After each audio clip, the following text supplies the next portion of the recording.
that Sky News spoke to said the damage was likely to take 18 months to put right. But does flooding out have to be a complete disaster? Well, Andy Habershaw is an expert. He's Director of Action Dry Emergency Services with me now. The first thing is just mopping out and making the place habitable if you can. As an expert coming in to view these things, over 1,000 householders are going to be calling men like you, presumably. What are the first steps to be taken? How can you reassure people? Well, the resources are going to be very stretched at this point in time, and once the flood water subsides, people are going to be left with quite a mess within their properties. So the first thing is to be concerned about is the hygiene and making safe the property. So get the electric. There are ways you can get back into the property much faster than traditional methods would allow. The first thing to do is to make sure your electric and your services are all safe and operable. Then deal with the hygiene, clear everything out, and then get on with the drying using modern speed drying techniques. Modern speed drying techniques will reduce the impact substantially. There is a British standard publicly available specification.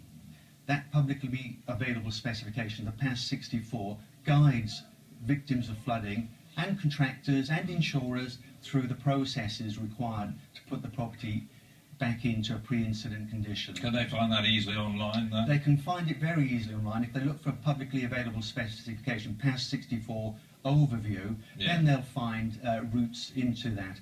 I mean, you can buy the document, but it's £75, so it's a lot of money to buy. So buy the, download the overviews. You don't want to be spending 75 quid when your house has just been ruined, I imagine. Exactly. But you can get downloadable, workable forms, health and decontamination risk assessments. You can get a contractor checklist. So if the insurers put their contractor in and he's hacking off tons of plaster, and you're likely to be out of your home for 6 months to a year, you can think, well, hang on, he's not doing this right. He could be doing this. Why isn't he doing this?